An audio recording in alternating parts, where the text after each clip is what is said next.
Hello, everyone.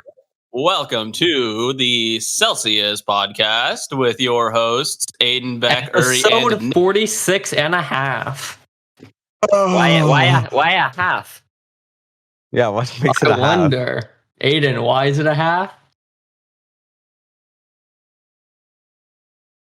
I put on Beauty and the Beast. When You're Gaston kidding comes me. on, I'm going to be singing You the just had song. Lion King 1.5 on there. That, okay, that doesn't mean anything. It was going to be a funny bit, though.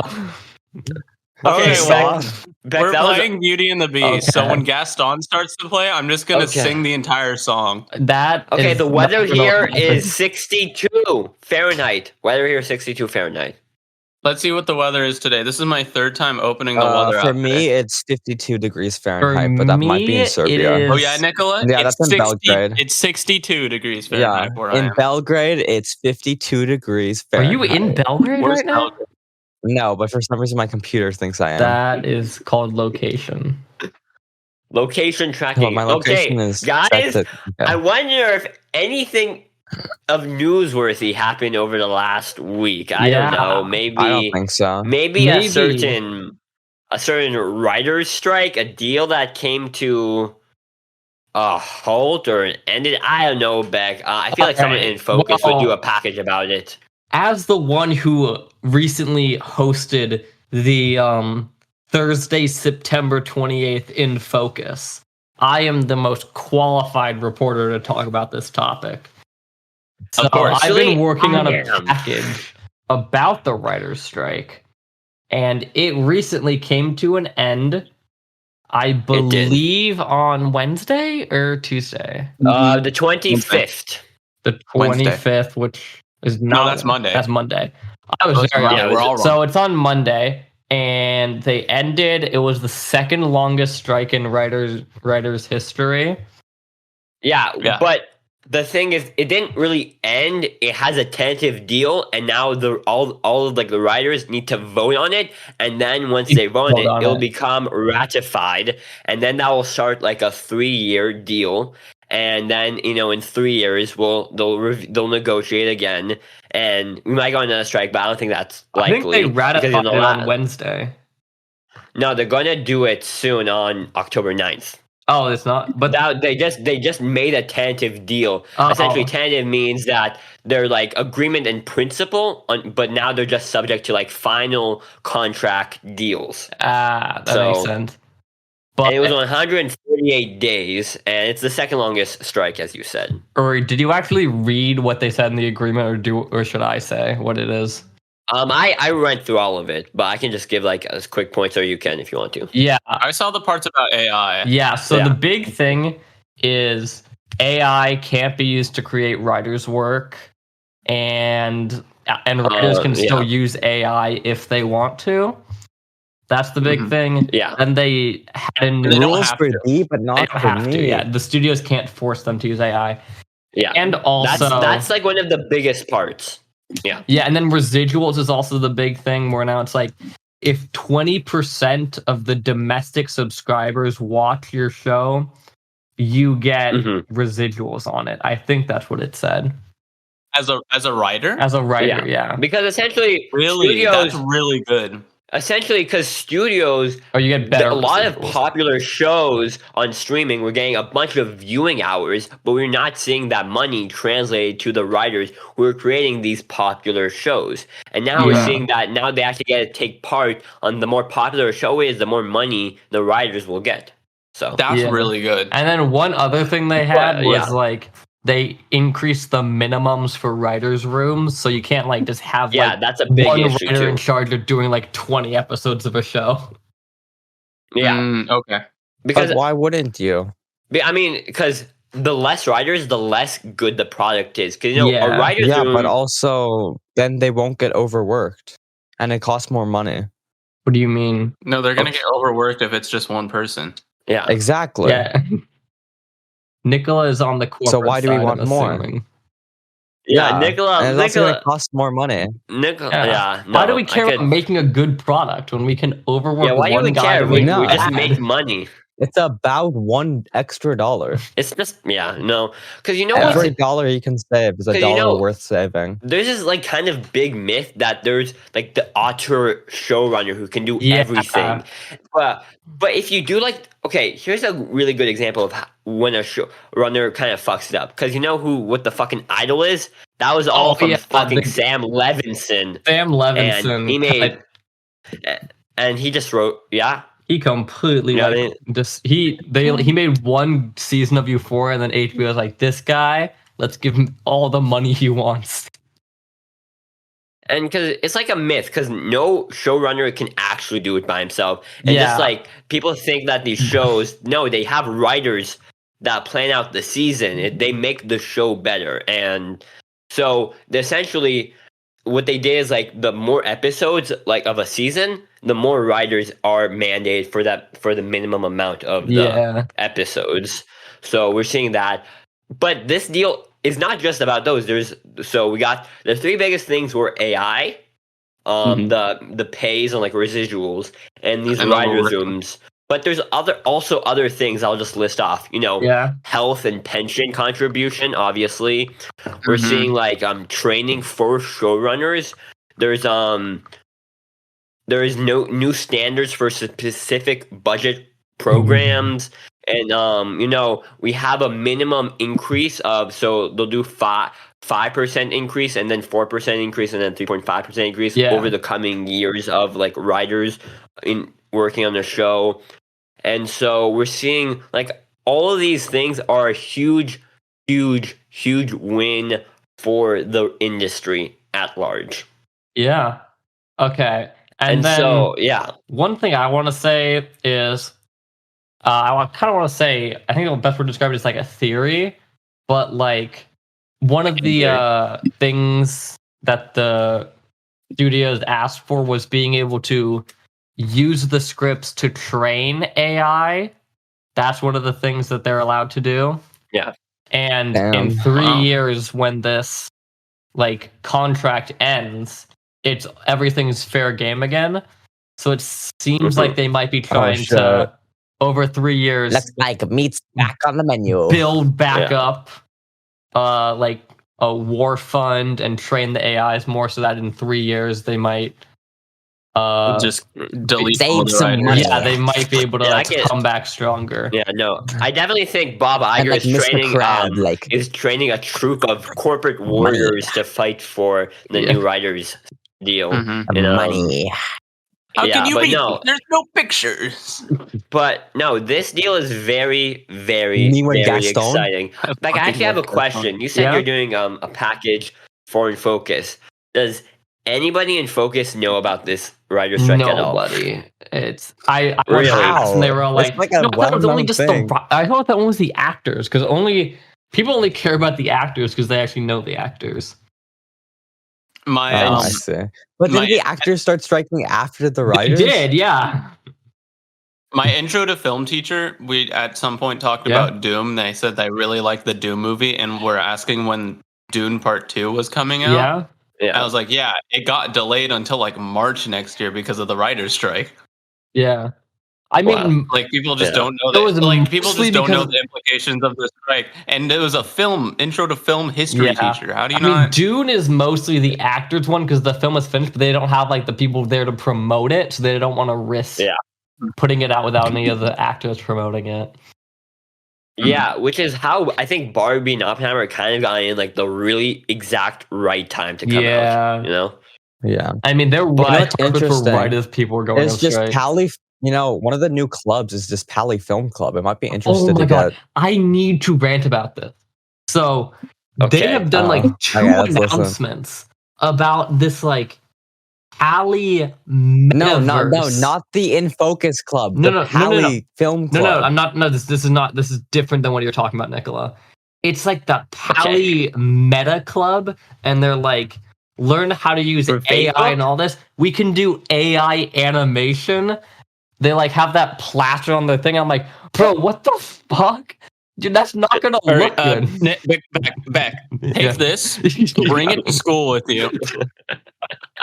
Bro, and take it to school with you. and throw it at them. Yeah. Because then it's technically not illegal.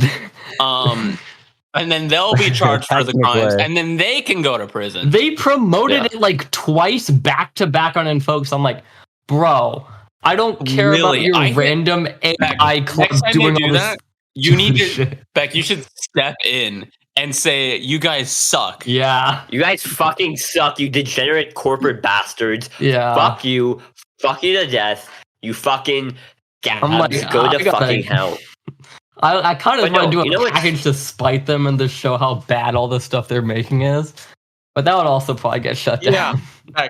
But that's I know. How would it? You have the press thing. Okay, the diplomatic immunity only works against Brett Klein. It doesn't work against like the actual like people in InFocus. Wait, back. Yeah. You should, because I knew you were going to do your package about the strike, but now it's over, so that kind of messes with your plans. Doing a retrospective. Okay. I was going to say, if you need to change it, you could just do dangers of AI art, right? And you can still tie it into the strike. Maybe. Yeah, look how bad, like an example of how AIs ruined the youth. Have you guys seen that stupid AI princess clip on like Twitter? Hello, I'm Princess Jane. Yeah. And then she dissolves and then everyone goes, yeah! I love Princess Jane. That's going to be the best movie. Okay, but Justin say, I think we're in like kind of like a strike era to say, because what's also happening, it's not related to movie industries. We also have like an auto workers strike where Joe Biden's fucking like striking with them. And I saw they do stuff about that. I mean, kind of. It's not like he's like it's not like the government. What the fuck was that? What you mean? There's like a thumbs up that just like bubbled onto your screen. Oh, maybe it's like one of the emotes. No, it wasn't an emo. It was just a bubble. It was so strange. Where did it come from? They'll see it on the playback. Yeah, hopefully, unless it wasn't on my side. It was just on your side. Aiden Discord is just trolling you. Aiden's having a stroke right now. Aiden's having a stroke. Jesus Christ! No one else saw that. I wasn't paying attention. I was watching Beauty and the Beast. I was watching Adventure Time. So is between the studio, I think like people who represent like the I guess like the corporations and like the unions. Yeah. We are in kind of like you're in a strike era right now, like strike era.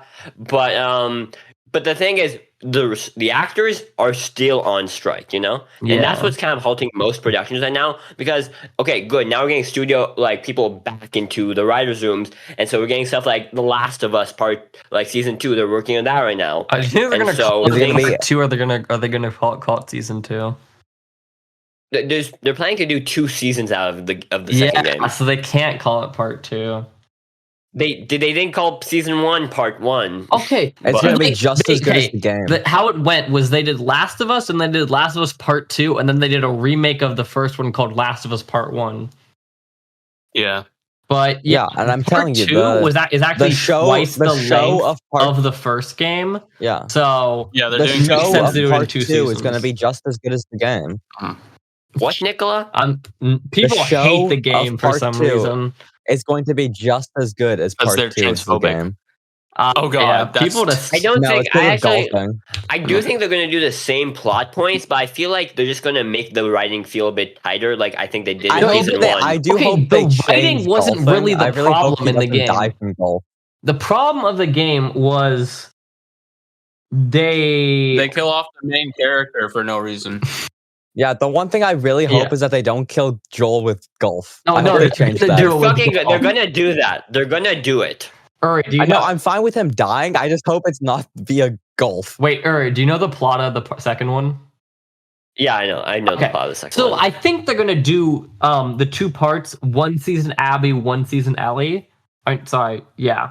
They're not going to do that. They gotta do it that way. I mean, this is my thing. I feel like the first 3 episodes of season 2 are going to be like regular, like they're reintroducing us to the characters. End of season, episode 3 of the second season, Joel dies. And then doesn't Joel die? 2 episodes doesn't he, out of like the first 3 hours of the game. I think it's going to happen. It doesn't Joel die at the really beginning of the game. That's like 3 hours in of like a 40-hour game. No, dies I don't know. That's kind of early compared to what happens in the game. You wake up in the morning, you go out hunting, Ellie goes smoke drugs, go golfing, and then you play as Ellie. She meets Joel, and then they kill Joel. You can't make 2 episodes out of them just walking around Jackson. I think it'll happen really early, like episode 2 or episode 3. I think it happens in episode 1. End of episode 1, maybe. End of episode 1 cliffhanger. That could be an option. But back to that's not even going to come to like 2025, I think, or something like that. 2025 is what I'm thinking. Yeah. Wait, speaking of game adaptations, though. Yeah. Before we move on, Netflix just announced like a bunch of them, and I just want to mention them. Continue on. Wait, so the Castlevania season 2 came out. It follows Richter. I haven't watched it yet, but my friend says it's very good. Okay, so, I will only watch a Castlevania show if they play "I Am the Wind" in it. So let me know if that happens. So true. They are making a Devil May Cry anime. They're making a Tomb Raider anime. Oh. Yeah, there's more Sonic Prime season 3. There was another one. Oh, what the fuck is it called? I don't remember what it's called, but it's like a Ubisoft character. Rayman? Mishmash. He's in it, but it's like an Ubisoft mishmash kind of game. They're also in it, but it's just like an Ubisoft mishmash kind of a game. It has the title of Ubisoft. It has the title of Far Cry 3. Wait, it's called like Blood Dragon. Blood Dragon, whatever that show is called. Yeah. Yeah, no. That's the subtitle of the show is Blood Dragon Remix. I don't remember what the first part of it is called. Captain Laserhawk. It's called Captain Laserhawk Blood Dragon Remix, and I'm kind of confused as to what it is because I don't think Captain Laserfox is actually a character. But from trailers, it's just a bunch of random Ubisoft characters. Oh shit! I need to buy Homecoming tickets. No, that's crazy. You can get them on that later. You can get them crazy, but yeah, Friday. Aiden. No, it's today. Today's the last day. No. It said Friday, October 6th. Oh, because ASB posted something that says today is the deadline. Partner, like if you want to bring someone to Homecoming. Oh, okay. No, I don't. No, you're lonely. I don't have anybody younger than me that I want. Bitches for Nicola. What? Okay. So continue, Aiden. I think that was all the game one announcements, but then there was also the Scott Pilgrim trailer. I wanted to touch on that. Oh, there was like that I did. I heard that there was a clip or something. Yeah, there was a clip. So I don't know if you've seen the movie or read the comics, but it's the part where he's talking to, I don't remember what her name is. Julie. Scott's talking to Julie at the party, and he's like, "Hey, have you seen a girl with this hair?" And it's like, "Yeah, that's Ramona Flowers. She just moved from America, and she's here now. You can't date her." And then it's him waiting for the package that he orders from her. It's interesting to see the characters not in the most fast-paced thing you've ever seen. Really? Like the they are is really standing there. Yeah, they're like standing there and they're talking to each other. That's crazy. That's crazy. How could I do that? Instead of it happening like at 1 billion miles per hour. It felt off. Michael Cera's delivery felt a little weird. Michael Cera, I thought the voices sounded weird.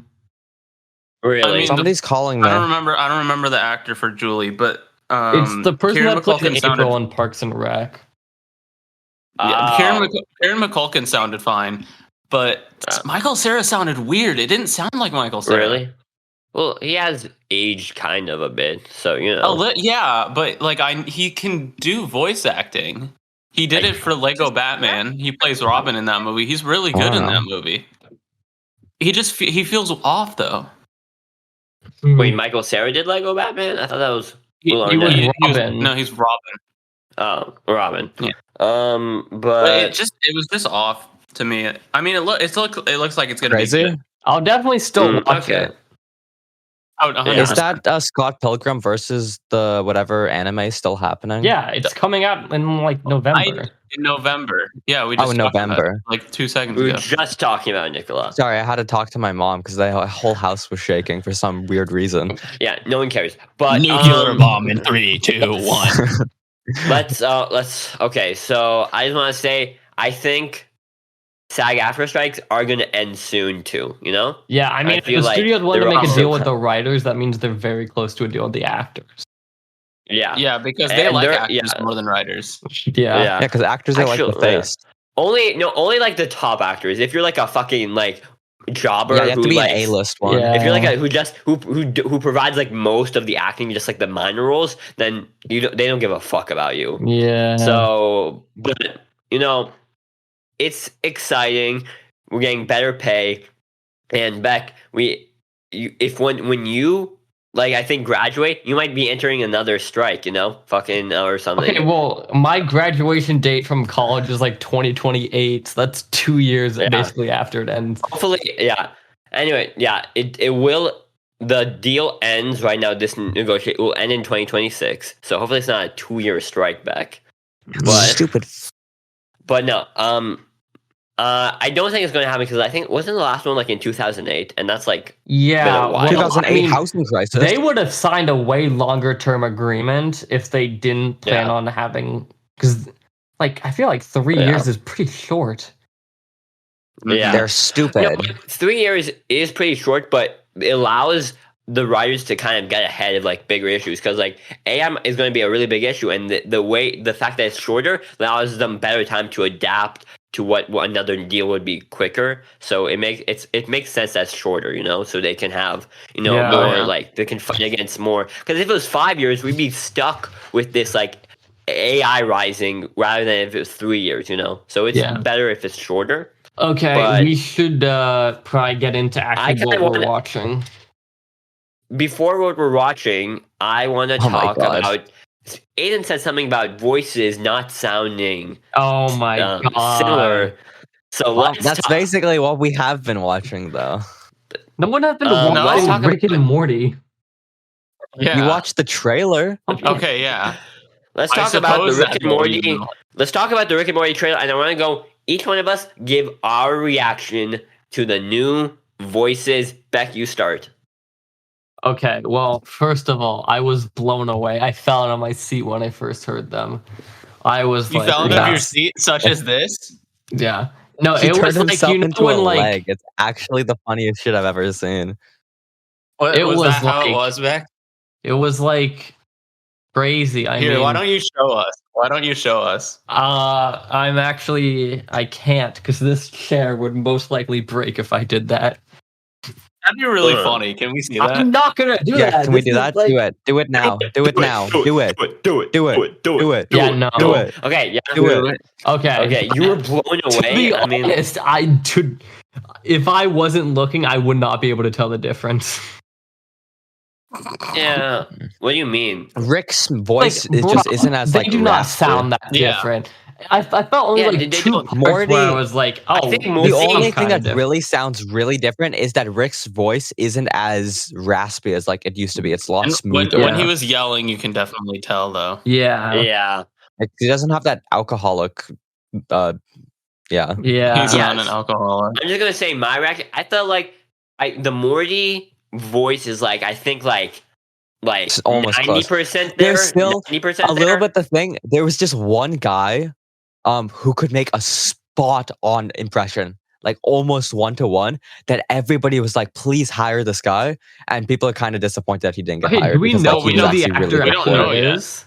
No, because they're not going to reveal that till the premiere of the new episode. Which I do think it's smart. No, it's smart because, okay, Beck, do you know how insane the Rick and Morty fandom is? Oh, yeah, that man is going to get so harassed. Beck, cue the Szechuan McDonald's guy. Come on, cue that guy. Fucking think, Beck. Okay. Yeah, Beck, but it's two people, though. Oh, it's two different people? Yeah. Okay. So I would say like the Morty voice is like 90% there, and maybe the Rick voice is like 80% there. Something like that. I think that's a good estimation.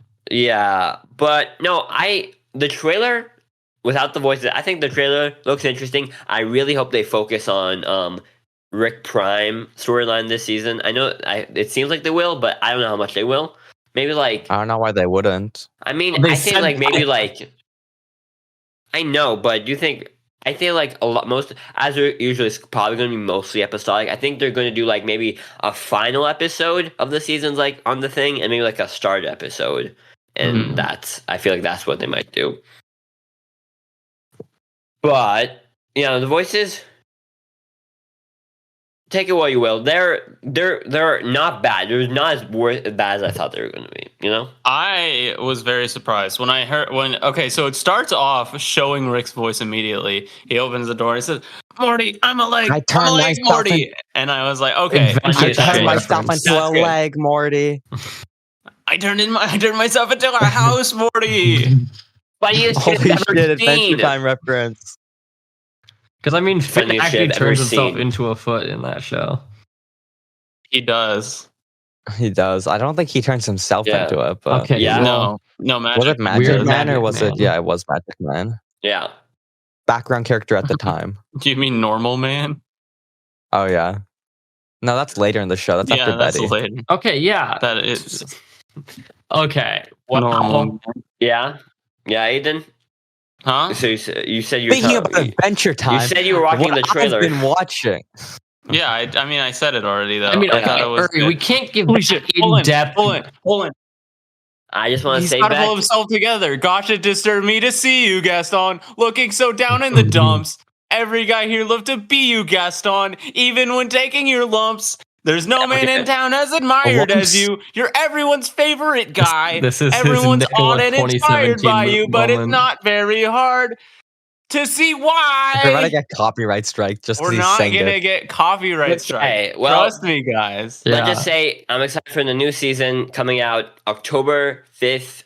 And we'll probably be doing a breakdown of every episode. I'll watch it on cable. Anyway, talking about Adventure Time. Let's get into what we've been watching.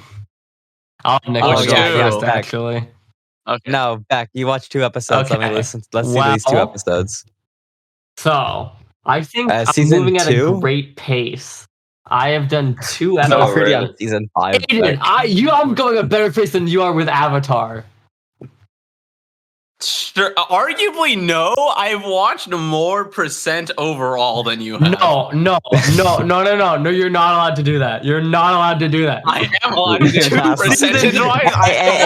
Hey, you're losing. You're losing, Beck. You're losing. No. You can't do that, Beck. You can't do that. You cannot tell me you watched an episode this week. No, I have not watched episodes. I've been very busy. The end of the other tarts. I watched To Cut a Woman's Hair, and I watched The Chamber of Frozen Blades. That one's good. That's like the only episode where something happens and they don't ever bring it back. Chamber of Frozen Blades? Yeah, they don't bring that back. Yeah, which is confusing. They can now do every last inch of me is covered with hair. Bro, they're like, we know how to make ice shurikens now, and they're never going to use that again. They don't use it. That's the one time. That's the one time they don't bring it back. Becca, are you still in season 2? I am. And then I made it most of the way through her parents. That's a rip back. Me personally, I would have finished the show. Get large, and now me personally, I would be on season 5 by now. 5 dozen eggs, so I'm roughly the size of a bar. His father does nothing but rave. Okay, Beck, tell us what you think about the episodes. Come on. To Cut a Woman's Hair, not that good. Chamber of Frozen Blades, it had some good jokes in it. What do you mean? You know what's so funny though? I love I love the Marceline episodes in season 4 because it's like the ending of that episode is like, we have to go and help her. Then the next episode is just filler, and then they go and help her. Yeah, no, Return to the Nightosphere is so good. Okay. Yeah. Well, hey, do you know what this is? Dude, I just hate that they put an episode in the middle that has no relation to it. I don't know. I don't remember. What episode is it that they put in the middle? It was like, I forgot, but it was like a filler episode. Mm-hmm. Let me see. Guys, let Beck speak about the episodes. Chamber of Frozen Blades had good jokes in it, and then I'm in the middle of her parents, but it feels like so generic. Like Jake has to like pretend to be like a rainicorn to impress her parents. You haven't even gotten to tier 15 yet. Beck, I thought you were gonna say a house, and I was gonna be so happy. No. Yeah, Nicola, the tier 15 episode, that's my favorite episode. Oh, that is? Yeah, I know that episode. That's a good episode. You can see why I like it a lot. It's beyond the earthly realm. It's the one where they become the spiritual, and Ice King has to like that one's funny. I like it's funny, but I just like I don't understand why it's in between Return to the Nightosphere and Daddy's Little Monster. Wizard eyes. Okay, yeah. I know. I love the Daddy's Little Monster. How Dad's just getting the fucking sandwich from the fridge. That's the best clip because I've seen so many fucking jokes from that one clip. Okay. And one thing is it was confirmed to me by my sister earlier today that my mom did not allow us to watch Adventure Time when we were kids. Like that's so specifically Adventure Time. That's incredible. Because my sister said my mom said that it would rot our brains. So true. I only slightly remember it happening, but my sister remembers it more, and I'm like. So, Beck, I have a question. Is your mom a type of parent who can't allow you to watch like more like adult very like strict about like the video games I played. So what things did she not allow you to watch? I don't know. I don't remember most. I don't know. It wasn't. Yeah. I think the only thing I remember was Adventure Time. Not being able to watch that. I think everything else was fine. And I can see an ISIS beheading video and be like, I guess it's time for school. That's really crazy. Fun. You know, I watched Futurama. That's actually a funny really thing. Young, I actually did do that one morning. Yeah. Straight up on the way to school, I was just scrolling and I saw a video of some guy getting his head exploded. And I was like, damn, that's crazy. That's and insane. I just went on with my day. You need mental health. I think you need mental health. Okay. Why? Well, Nicola, what else have you watched this week? Actually, I have a question to the right. So I have watched all of season 4. So good. The first 2 episodes of first episode and a half of season 5. Actually, so good. Literally so good. Yep. Because Finn got that Fabussy.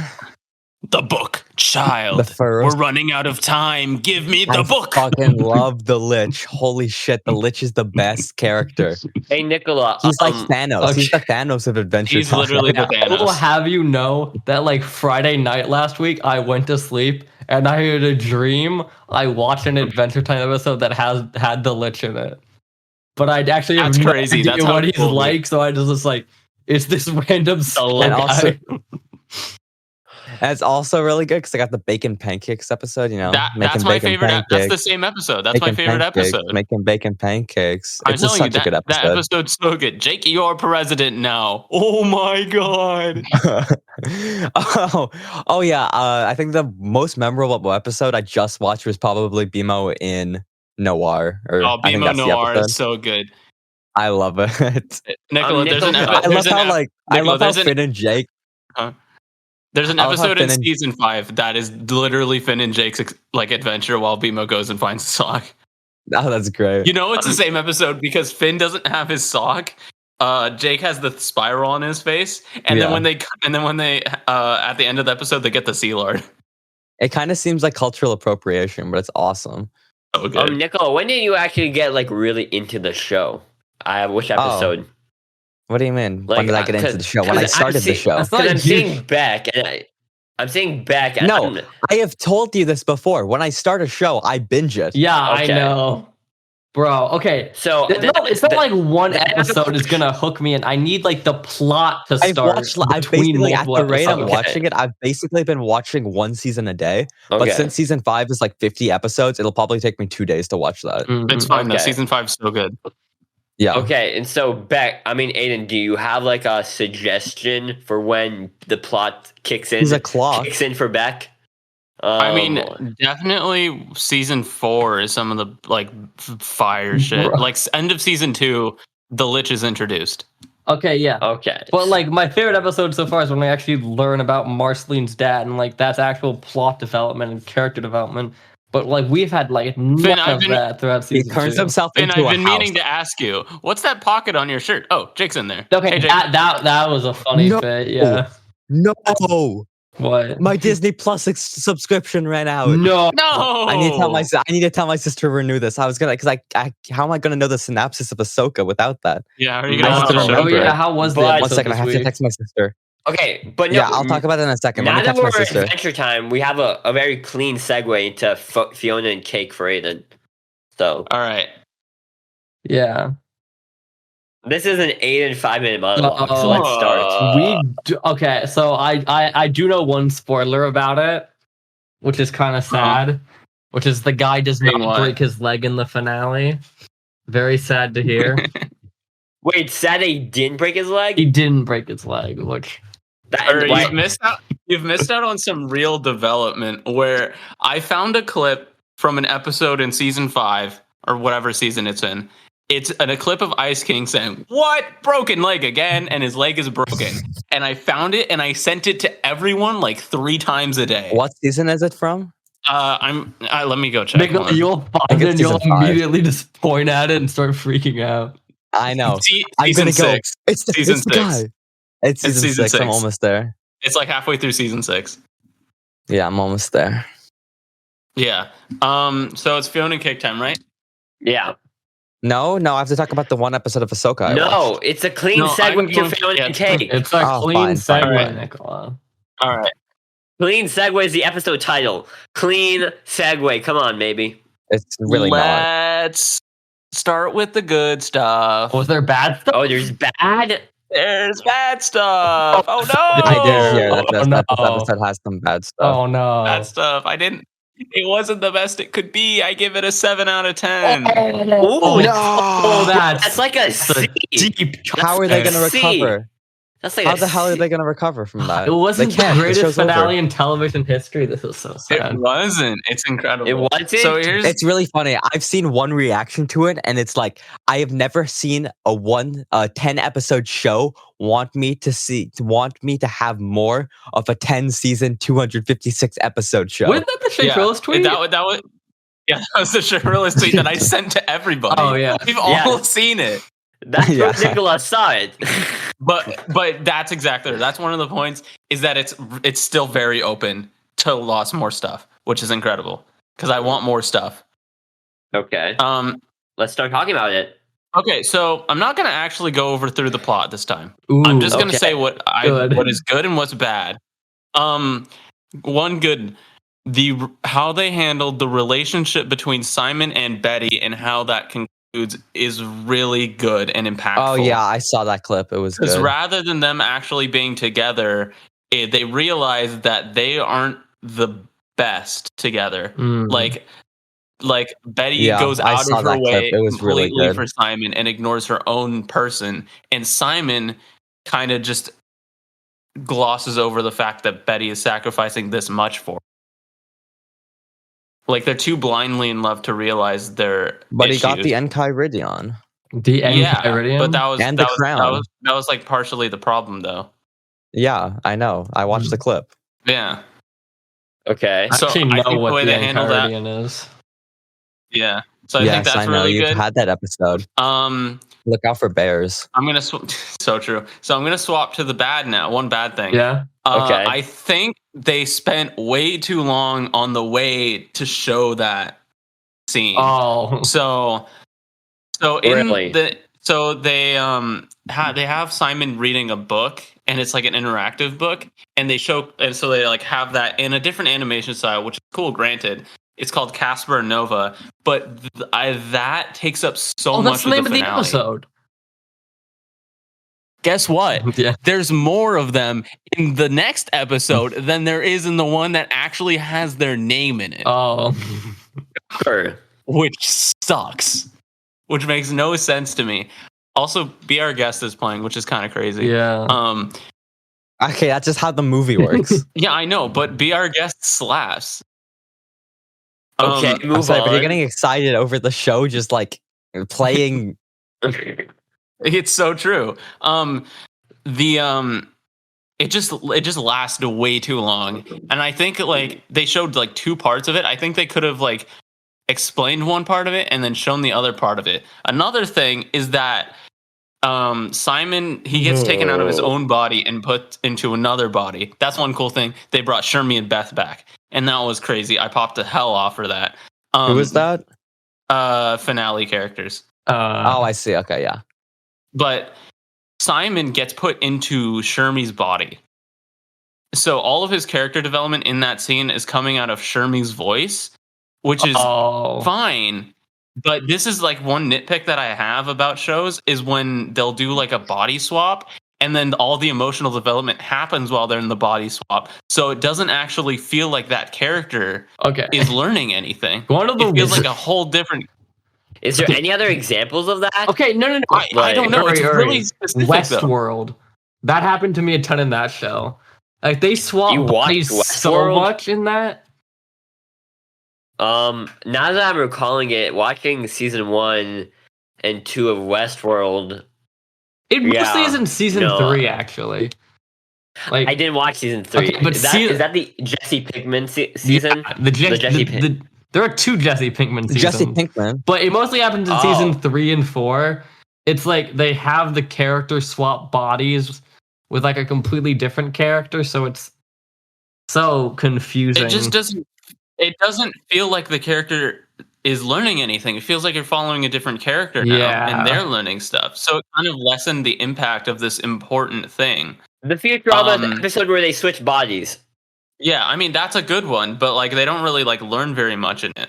It's not like there's character growth, and it just doesn't feel like it's coming from that character. Hey, the professor feels bad about being old or something in that episode. So true. He should. But like, hello, it's everybody. super distracting when I'm supposed to be learning about Simon's struggles with his relationship, and it's coming from the voice of Jeff from Clarence. Like it just doesn't mesh. It doesn't mesh right. It doesn't feel right. I can see how that could be a problem. Yeah, it's just kind of annoying. I mean, and then the rest of Simon and Betty's conflict was just really well written. Oh wait, Beth, you missed this week of school or this today of school? Yeah, you just realized wasn't yesterday and today like? No, I was just realizing I was connecting the dots right now in my head. Today and yesterday was like the main day for the testing. What testing? Oh, like most of the testing was this week for like most classes. Oh yeah. What testing? I missed a psych test. Yeah. Oh, well, that's psych. I got to email Shelton tonight. No, you gotta be like, I'm tricking you with my psychology powers. Don't. Damn. Nobody liked my joke. That's so cringe. Oh. So cringe. Anyway, but you guys didn't like my joke about just shooting up the class. Don't do that. Nicola, that's such a bad joke about this episode. Yeah, I already did that. But the thing is, I want to say, like, if it's like, okay, you're giving some nitpicks, but why is 7? That seems like kind of low. That's like a I'm not there yet. That's all in the last episode. Okay, really? All right. The penultimate episode was still really good. Okay. Yeah. What's another? Here, let's go back to another pro. What they did with the Lich was interesting. He played No, he didn't. I've seen that as well. He didn't actually do anything. He beside being like that big scare at the end of the episode last time.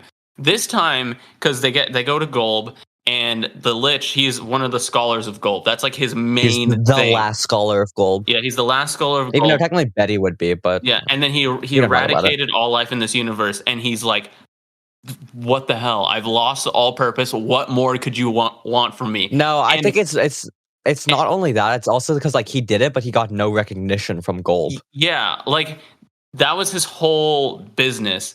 His whole character beforehand was I'm scary and death, and I'm so evil it's boring. No dick, no balls, and probably no butthole too, since this guy feeds on radiation. Contact.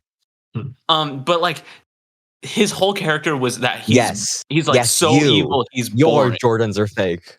And they gave him a character right at the end, which was so interesting. Like Simon sympathizes with the Lich, where he's like, yeah, he says, I know how you feel, without he like gets no recognition for what he did. Even though Simon ran up and kicked him. Like he kicks the Lich, which really is crazy. funny. As just like a normal ass guy. He just has the balls to do that.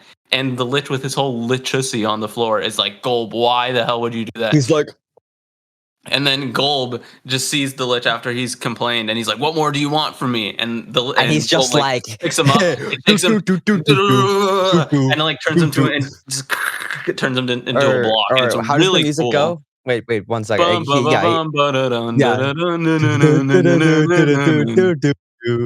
And he just starts playing Tetris with his corpse. It's really awesome. Cool. It sounds like you watched the episode. You watched a lot of clips, I'm assuming. I've watched clips. I've watched like 2 clips. I just kind of know what happens. Okay, but okay, continue. Yeah, so anything that they handled the Lich really well, and they handled all the stuff really well, except for like the part where he was in the other body and like when he was reading the book, that kind of took up way too much of the screen time. Okay. And Kyridion. Have you guys realized I neglected to mention the titular characters of the show? No, they're not important. They're dead. Is that a reference? They died. This is where it kind of falls flat. Oh, that's me when the main characters of the show aren't good. Quinn, you know, when they don't show up in the entire episode, The characters are fine. What they do with the characters is great. They make it back to their normal world, and they're like cool. And Cake's a stretchy cat, and their world's all normal. And like, guys, it's gonna be magical in just a minute. I mean, basically, what Fionna realizes is that her world doesn't need to be magical. It's just like her world is cool. Friends along the way. That's the real magic. But Finn is still a stretchy cat, so technically, Cake is still a stretchy cat. I mean, I guess it's the same thing. Like in Farm World, there's still the crown, so I guess Well, no, but I guess the crown is technology, but yeah. But so the Scarab comes into Fionna world. That fucking Scarab starts destroying. Do we finally find out who's Prismo's boss is? No. Aww. But the Scarab starts destroying the world. And they're like, guys, the world is being destroyed. This sucks. And they're like fighting him. And Marshall is like, guys, I'm going to play a love song at him. He's totally going to die. And it just felt really weird and too not serious. Like the rest of the season has been like more serious and more like plot driven and more its own thing. And now it's more like, we're going to go and punch him. It's totally going to work. And then they punch him and it doesn't work. And whoa. And it's just like, and they beat him by becoming really big and hitting him with a hammer. And I feel like they've done that before. Does he turn himself into a house? He doesn't turn into a house. That's no, so sad. no, he turns into Godzilla though. Damn it! But it felt rushed. It wasn't, but it felt like it. Like it could have done it with another episode, or they could have done it differently. How it ended was dumb too. Prismo brings the Jay and Little Destiny, Baby Finn in the tank, to Fiona's world, and then they're just in the climax, and then they stay there. They don't go back. That and it's like I don't really know why the point. They didn't really do anything either. They were just kind of there. My question is, does it leave a lot for a potential season 2, or? Yeah, I think so. Yeah. Okay. I mean, there's a part where Prismo's face glitches out a little bit. There's kind of a lot of loose ends. There's a part at the end, like the end credit scene, where there's like 2 shapes and then they form into like an apple with a bow around it, and it's like I don't really know what that means. It's just a symbol of ancient Jesus. I don't really know, but. Oh my God! Is Jesus canon in Adventure Time? Yeah. Jesus is going to appear in season 2. Oppenheimer is canon with the nuclear bomb. Yeah, Santa's canon, so something has to be canon. Christmas exists. Christ. Oh yeah. But so I give it an 8 out of 10. They like the ending. The end was good. Like Simon is now realizing his problems. Him and Betty are kind of like, they're maybe going to start over. I don't know. Betty might be reincarnated as a Catalyst comet now, which is super interesting. That's I would love to be a comet. I mean, she was going to Destination. Yeah. But for context, Catalyst comments are like comments that come every 1,000 years to just kind of mix up what's going on, and souls get reborn as Catalyst comments. Yeah, it's like what Ultron said. He says every time the dust starts to settle, God chucks another rock at it. Yeah. Like, so Finn is a Catalyst comment. Like, his soul keeps being reborn every 1,000 years through a Catalyst comment. Is Ultron? Who was he 1,000 years ago? A butterfly. What? Wow. Yeah. Bro, I am too tired and too sick for and the this. bees. My brain cannot process all this random lore. The butterflies and the bees. Like, the Lich is also a Catalyst comment. He's Yeah, one I know that. He's one that wiped out everything and was the reason the crown was created. Actually, Like, yeah, that's the one Catalyst comment I need know to get for to sure. the lore soon. Yeah. It's really good. Well, that's just a skill issue. Beck, throw some fucking water in your face. Come on, shut the fuck up, Beck. But it feels rushed at the end, and there were some things that they didn't need to do. But the ending was good, and yeah. Well, Fionna and Cake, we'll see you if you ever come I back. think Fionna and Cake as a show 9 out of 10. Okay. Good to hear. I think like after episode 4, like episode 5, 6, 7, 8 were really, really good. I think that was some of the best adventure time in that little pocket. And I just wish the rest of the season were that good. Yeah, no, it's really frustrating when a show a show's really good until like maybe the last episode doesn't really quite meet your The expectations. problem is that it's really short. Like episode 1 was super fan servicey and really cool to come back to. Like that was best way to pick it up. Season 2 was also kind of fan servicey. It brought back a lot of characters. And that one was also a good episode. Season 3 was really boring and really lame. And then season 4 or episode 4 was the one that was like, okay, the plot's gonna happen now. And then plot happened for the rest of it, and then kind of dwindled at 9 and 10. Okay. Yeah. But hopefully there's a season 2. The soundtrack says season 1 soundtrack. So But I feel like that may be just like kind of like the standard thing, maybe. I mean, yeah, you can maybe. grasp I don't know. straws for that at least. Yeah, I'm grasping at straws. I'm drinking my copium from a big liquor bottle of Jack Daniels. Yeah. All right. Our house season 4. No, right. I I guess want we're to talking about Ahsoka now. Ahsoka, but I mean, yeah. There's just one episode. Let me just say it. Okay, yeah. So, okay. in this most recent episode, it's called Reunion, and you'll have no idea what happens at the end. C3PO shows up. Bro, I saw that. No, Reunion. that's in like the middle. Wait, you're literally It is. It's literally called Reunion. You are factually wrong on this. Well, I don't have Disney Plus. I don't have Disney Plus anymore, so I can't Factually check. wrong. It But is you called watched the Dreams episode. and Madness. No, start the episode. Start the episode because it says Reunion in the episode. The title card says Dreams and Madness. No, it says Reunion. No, it literally says Dreams and Madness. What's the previous episode called? Reunion? I know it says Reunion. I'm checking it right now. Far away. Okay, scroll to when it goes the title card. It should be right after the Okay, right it's after the Dreams and Madness trial. for me too. It says Dreams and Madness. It says Dreams and Madness. It Show says me. Dreams. It says Dreams and Madness. Okay, Nicola, well, think it's called I Dreams saw and Madness. Reunion. Bro, They know must maybe have it's like changed it in post. none of They these must have fixed episodes it are in called post. Reunion. They must have fixed it in post, but 100% I saw Reunion. Bro. Fixed it in Well, post. Maybe Guess episode what 8 happens is in the called end? Reunion. Guess what happens in the end? Do they Anakin reunite? shows up. Yeah. So Wait, basically, did Anakin already show up in uh, the show? Ahsoka shows up. Oh yeah, we start up on the Imperial Court or the Republic Court, New Republic Court, and they're like, "You kind of got 2 people killed," and she was like, "Yeah, but Thrawn though." Okay. And then the guy was like, "Yeah, you still used money and got people killed. That's like, I don't care, and like you didn't really get anything out of it."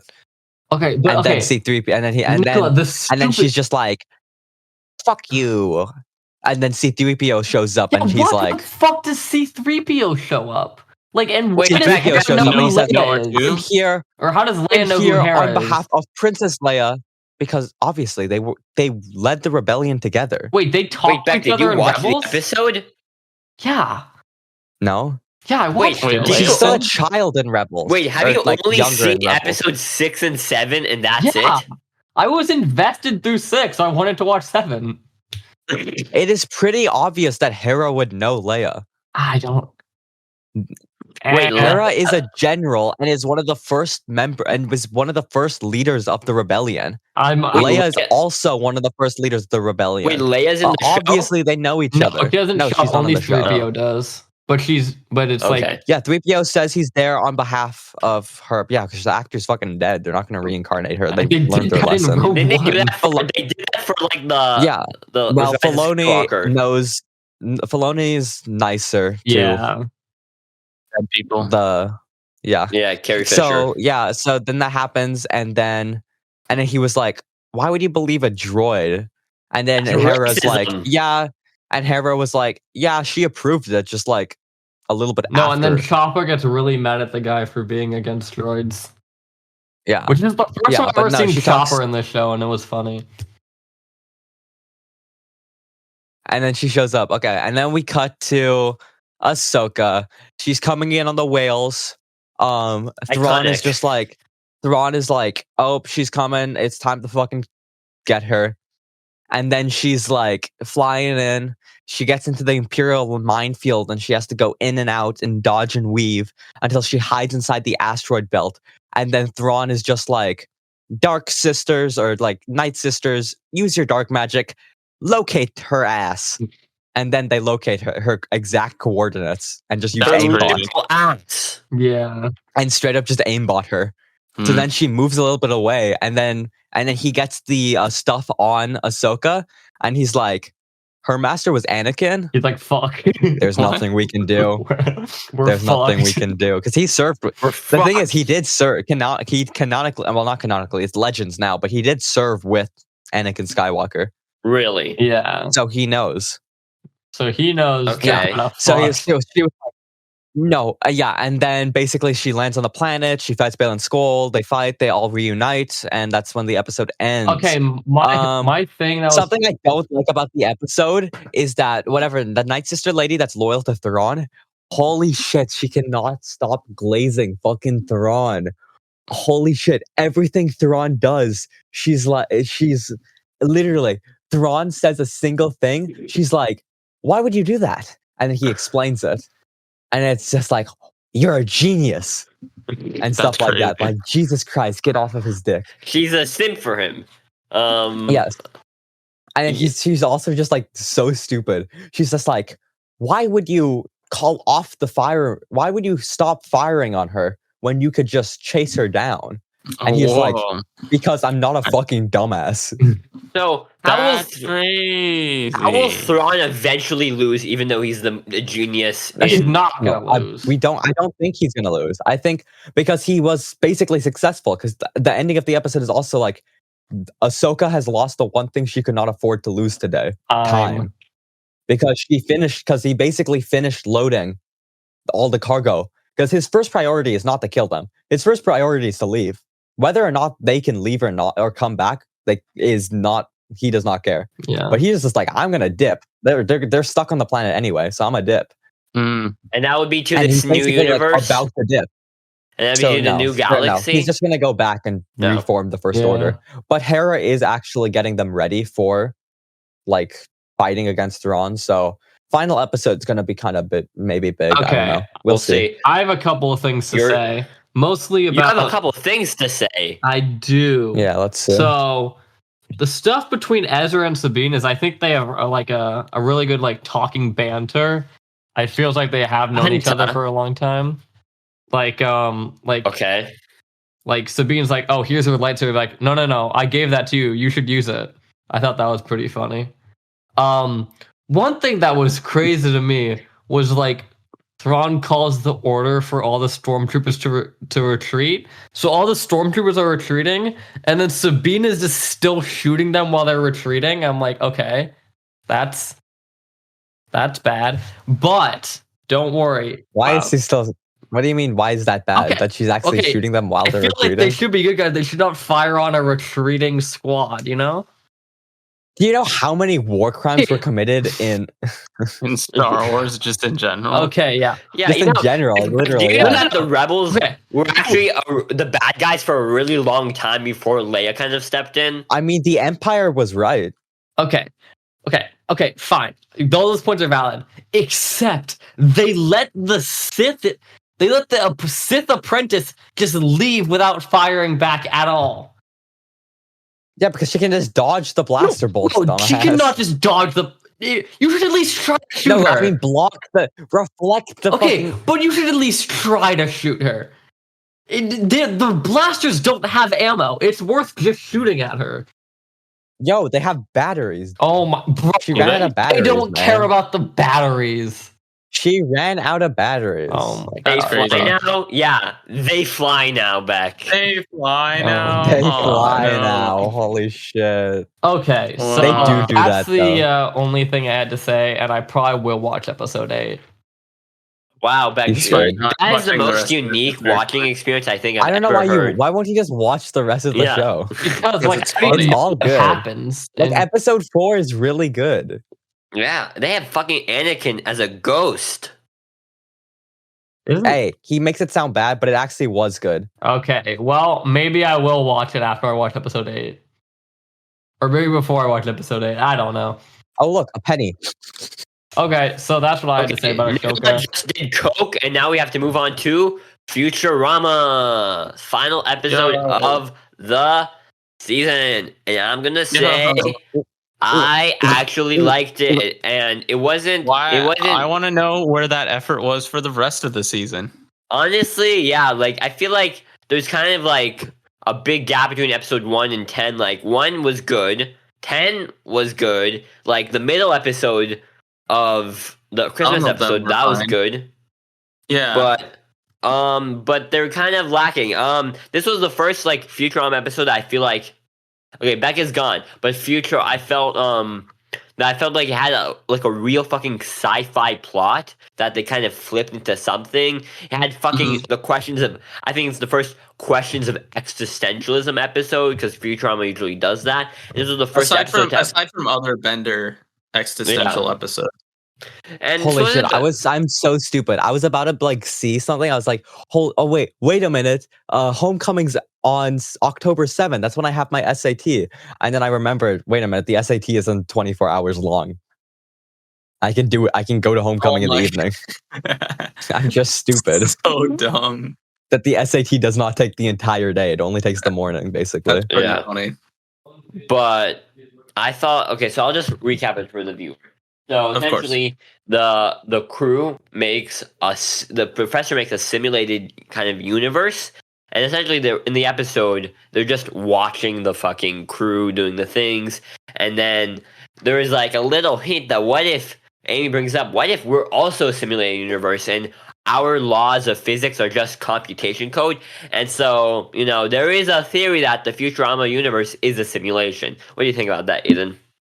I don't think it's a theory. That's a why would it be a theory? I think it's kind of well proven. You're saying it's all a dream like that? No, simulation. But like when he fell into the pod, he actually went into a simulation.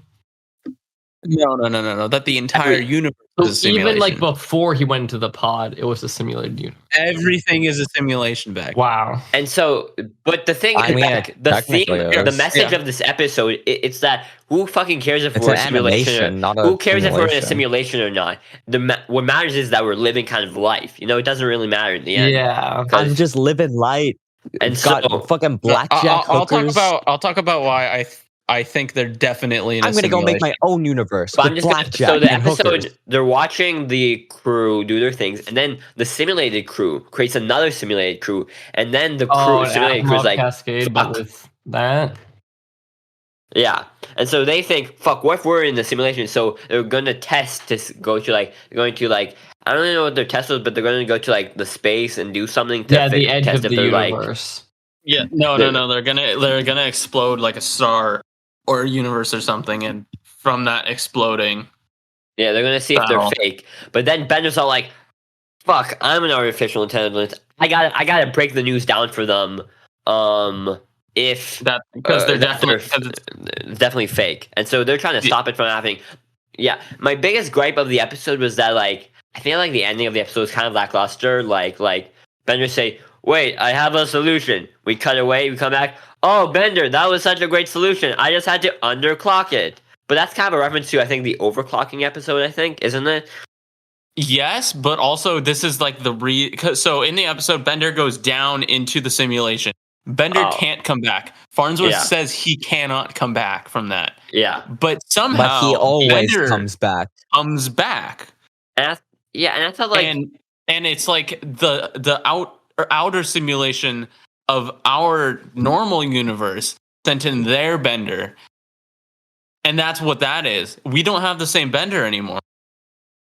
Oh, that's kind of weird. That's what that was. It was that outer Bender coming in to tell them how to do that. So now we have a new Bender, which is fine. I mean, yeah, that's fine. They can just make him the same. I did not clock that. Ironically, yeah, but that makes a lot of sense because I feel like which is really interesting world building though.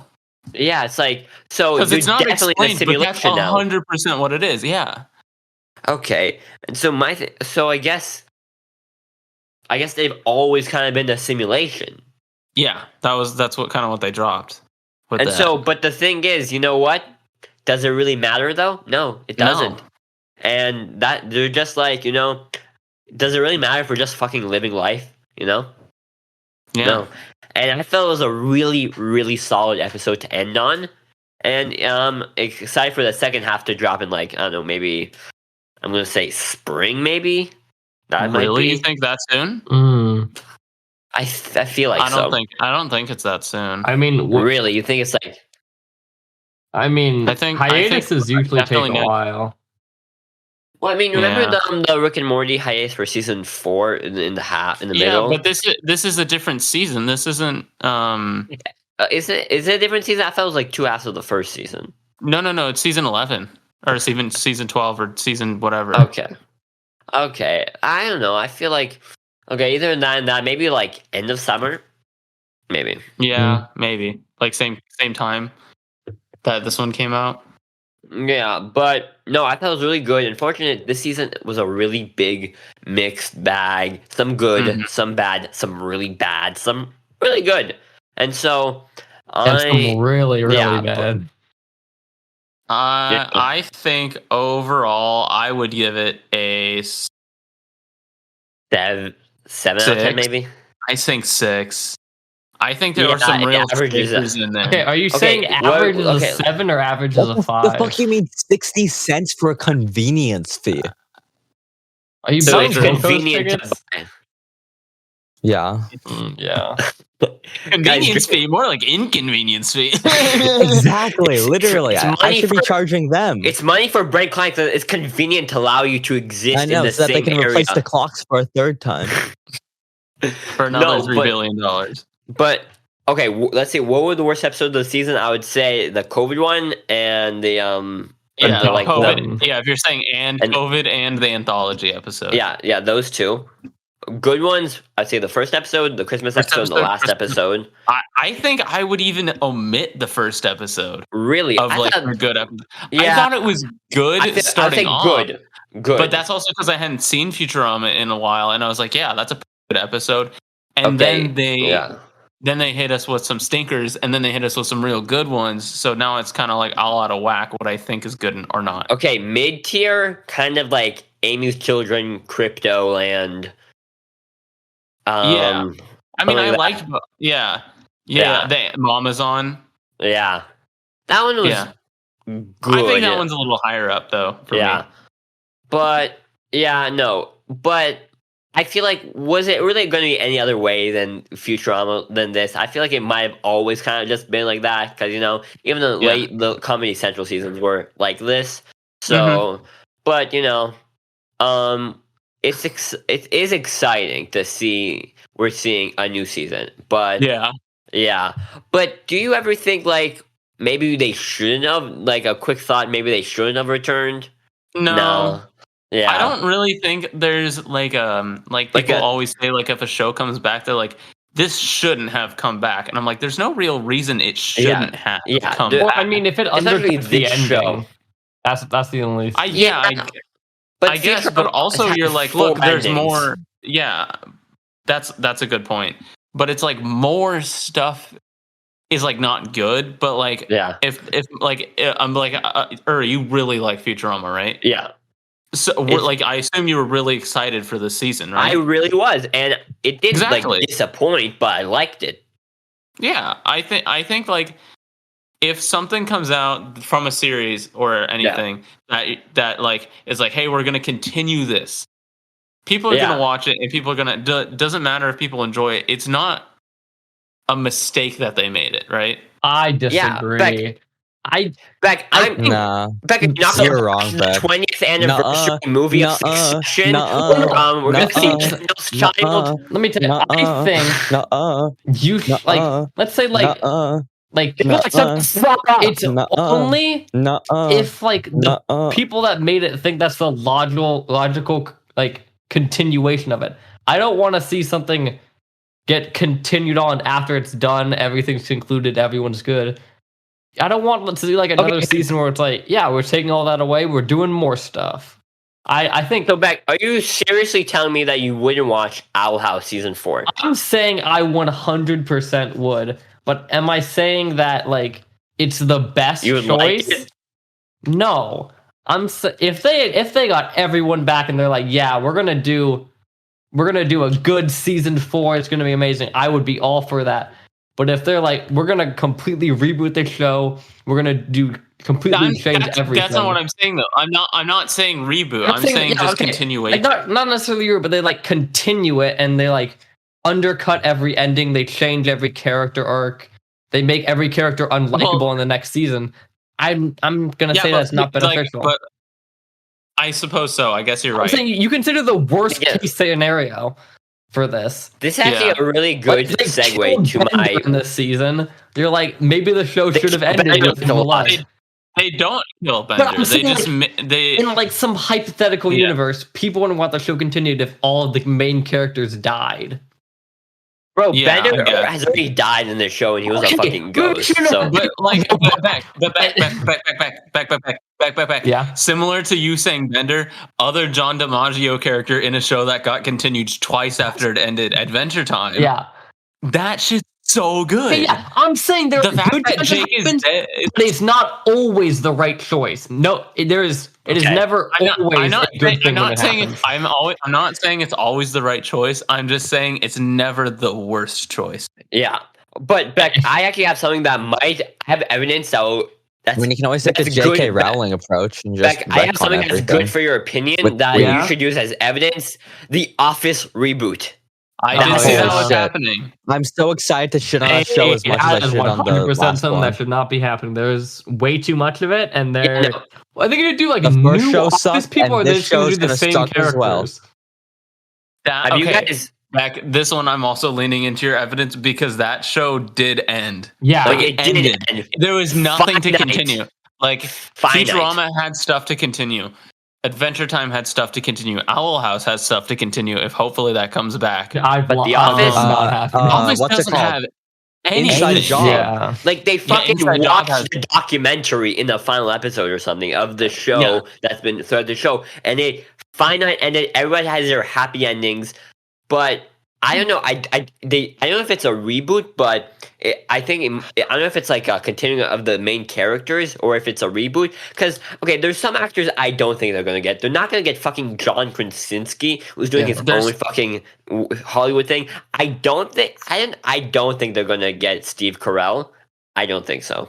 Well, I mean, he's not even in like the later seasons, Yeah. right? Yeah. So right, he left after like for 8 and 9. Yeah, he's not even in them. I don't think they're gonna bring back any of like the big name actors. I don't think they're gonna bring that. I don't know what they'll do. I really don't know. The point of I think it's gonna be as bad as the original one. Like the British one? Like as unfunny as the original one. Here's the thing. I don't know if you ever looked at how many versions of The Office there are. There's two. No, the non-British one, the one that like everybody thinks of. Yeah, you think that, but there's like 7.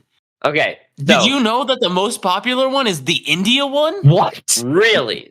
There's more. I think it's still there's going more on. Indians than Americans. Yeah. That's true, but I think that one's still going on. That's crazy. Reminds me of the Mexican Breaking Bad. Way more episodes. Fucking I'm kidding. recess. These other versions of The Office the other day. Curry munchers. Yeah, Okay, but the one, the guys, first one's to bad. I watched that one. clarify, How many slurs can I say before I get kicked off? Nicola, The one. to Aiden and Beck, to clarify, Nicola does not like the American Office for some fucking reason. Yeah. It's just not funny. People say give it so much credit when it does not deserve it. It's just not that good. Okay, there are 13 versions of The Office. That is completely Australian, terrible. Brazilian, Canadian, Chile, Czech Republic, Finland, France, Germany, Greece, India, Israel, Poland, Saudi Arabia, Sweden, UK, and the United States. Yeah, no, it's a fucking lot. So the Saudi Arabian one is actually recent. That one's still running. Same with Poland. Never mind. The India one is done. Oh. Wait, this one didn't run for very long. Which one was the one that ran super long? Well, I mean, the American one, Yeah, that's 9. Yeah. The British is 2. I know that. Mm-hmm. Okay, no, never mind. Maybe I'm The stupid. original was the British one, I think, right? I swore that the Indian one had like a crazy amount of. But yeah, Beck, you should have used that as your evidence for why they shouldn't continue. I think I gave good evidence though. No, you did. Yeah. Yeah, no, I definitely see the reason why. There are some shows they shouldn't come back, but there's like some shows but like, they always come back. I don't mind. William, I see what happens to what a Skylar surprise. and Walt Jr. in 20 years after Walt's death. I think El Camino was fine. I liked Better Call Saul. Yeah. I don't think they need to do anything else in Breaking Bad. Yeah, no, Breaking Bad might be over. I don't know. What if like a Kendall movie? No, I'm kidding. He just swims in a lake for an hour and a half. He does love the water. Okay, I am the eldest boy, but so I want to go over what I've watched because I have a lot of stuff. No. All right, No way. talking about things that always come back. Nicola? William, Afton. The Boys, Afton? Gen V. Okay, all right. we're not getting Nicola, Nicola, have you I'm watched gonna get to Gen V? that. No. Then we're gonna get to that's that. on my list to talk. Okay, but Beck, please don't tell me you watched My Hero Academia and you're gonna talk about I it. will be doing my Yeah, talk he about did. it. You get no bitches. I will be talking Okay. about. No bitches. I will be talking. Okay. I will do my final discussion. I finished the show. I will talk about My Hero Academia. Probably to end the episode. I'm guessing. Just do it now. Okay. Do want it me to do it now? Get rid of it Do it. now. Okay, I'll do it Yeah. now. I'll do it now. Should I talk about the 2 other things I watched on my own and the last 2 things? Yeah, talk about all you've been watching. all the stuff I've talk watched about everything on my you- own that you guys haven't seen. And I get back. I'll do the Gen V because that's the only thing like I mean, I'll talk with you about Gen V. Yeah. Okay. Yeah. Okay. Okay. I watched get rid of the Social other stuff. Network. Have you guys know the Social Great Network? movie. Yeah, I love that movie. I think the movie's really good. One problem I have is they made like Mark Zuckerberg. The only way I can describe it is way too Sigma, if you know what I mean. Like he always is like the outcast. You going like, you girls are bitches. he makes like the snarky one-liners and like seems like way too like asshole coolish for me. Yeah, well, who funded the movie? Yeah. So He did fund the movie. it is Okay, well, he very definitely critical of contributed to him, it. but like I don't know, they made him like I don't know. It's very critical of him. Yeah. So, just for those who don't know, Social Network is a biographic about Mark Zuckerberg. And Mark Zuckerberg was like, I went with my friends to go watch it, and he was like, yeah, they shouldn't make a biopic about people who are still alive, and he was like kind of sad about it. Yeah. And I mean, if you it's good to see how that you is will be like a remembered when you scathing die. criticism of him. it's pretty anti, I think, Mark Zuckerberg. Yeah, very. Yeah, it's good to see how you'll be remembered when you die. As a It's really like the Nobel. he was going to be, remember, when his brother died, they accidentally thought he died and released the memoirs on his death. And then it saw that he was like called the Merchant of Death because like he made TNT. Yeah. So then he made the Nobel Peace Prize to try to change his fate. Yeah, they referenced that in Oppenheimer. But yeah, they said the Nobel guy made dynamite, and I don't remember that scene. But I haven't watched Oppenheimer. But Mark Zuckerberg, so he's in the movie. There's this really iconic scene with him and Andrew Garfield. Yeah, where Andrew Garfield's all like, I'm not coming back for 32%. I'm coming back for all of it. That's the last time we see him in the movie. And so but essentially, the thing about Mark Zuckerberg is that because like he in the movie, it's kind of like I think they kind of like very dramatizing the movie, but it's like because he like kind of stole the idea of Facebook from like these other two guys, and like he kind of screwed his like partner out of it. Yeah, and then he decided to work with who's played by Justin Timberlake in the movie. The guy who made the guy who made Napster, which was like the music app in the early 2000s. So it's weird. It's the story about this big like asshole genius who kind of gets manipulated by this other guy, but then also it's partially himself, and he like screws over everyone else to get on his path to the top. Yeah. I do think they didn't like end the conclusion with the other guy very well. I mean, like he comes back and he's like, I'm gonna hit you with my fuck off flip flop, something like that. And then that's the last time we see him. Flip flops. Yeah, that's the last time we see him in the movie. So, and the only conclusion we get to that is like they settled for an undisclosed amount of money, just in plain white text. So it is a good scene, but it's like the movies that end with the funny text. It's like they all end happy. And it's like they then went on to found Facebook and then later died in prison. Yeah, guys, imagine if the Oppenheimer movie had that at the end. Oppenheimer was cleared of communist charges, and he has a good life today. Yeah. And then he died by suicide. We had that scene in the Almost True Story of the Celsius podcast. Yeah.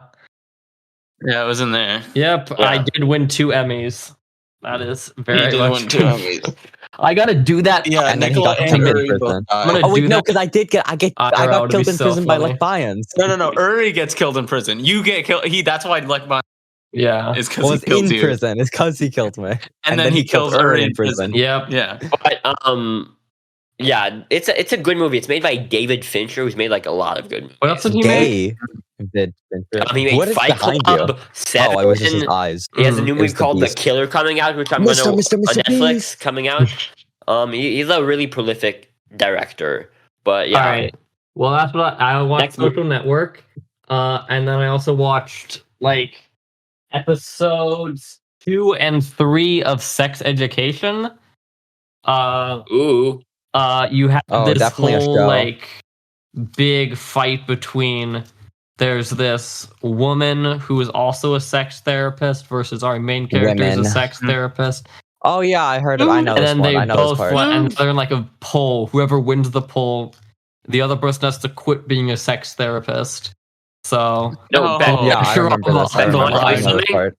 Yeah, Beck, I want to tell you something. That is the most shocking thing I've ever heard. That's cinema.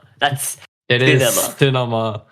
So that is cinema. That's the big like stakes we have right now. But they do like give some depth to it. Like the opposing sex therapist is actually our main character's ex-girlfriend's friend from elementary school who like kind of betrayed her. So damn, I don't even remember who I knew in the main guy teaming up with his ex-girlfriend to take her down. Beck, I have a question. Yeah. Since now it's in college era, do all of the students like from the high school go to the same college now, or is it split up? You lost a couple of characters, but you keep mostly the same 5, I would say. You have the main guy, his best friend. You have the main character's ex-girlfriend, and then you Catch me on the flip side.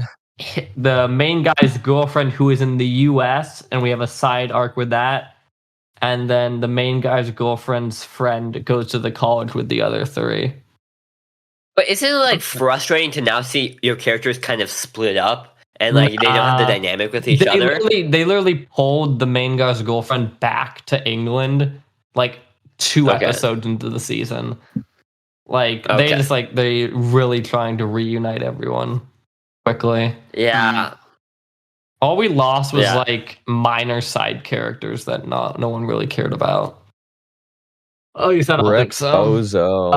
Yeah, so I'm gonna continue watching that probably on the side along with my other We've been stuff. talking so long. Beauty and the Beast is over. We did go through the entire runtime of Beauty and the Beast.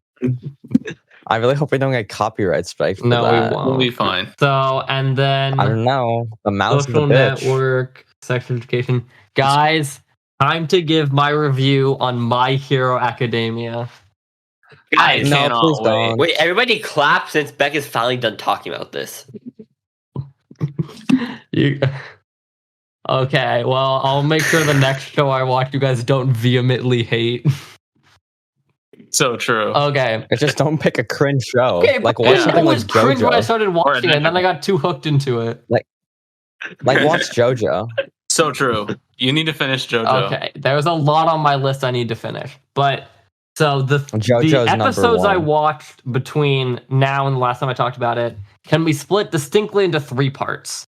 We have the first part, which is like kind of a filler arc. They're all training, they're all getting stronger, and we get all the villain origins and like the villains, they're like also training. So you have this whole build up. We learn like the backstory of our main villain, and like there's like this main guy who's been like seen as kind of an anti-hero, but now we're getting kind of a redemption in this arc. So, I mean, in general, it's filler, but then we get into the second part, which is this insanely huge final battle that takes place over like 13 different episodes. So we have that, and it's kind of like, I would say like in Avengers Infinity War, where it's like they have all the main groups, but they're all separated, and like they're going up against a villain who's not fully powered yet. So the stakes are still there. They're all still fighting. Everyone's trying their best. People are losing limbs. A lot of like dramatic stakes in there. And I think that's really good, seeing all that action, seeing all the big character stuff in this big conflict. But then we get into part 3, which, as of the time we're doing this, does not have a dub. So I was having to watch this. Oh, thank God. We finally watched this in the first episode of the podcast, which is I only watch anime in dub because it sucks. Okay, everyone hates me for it, but I can't. He's an American simpleton.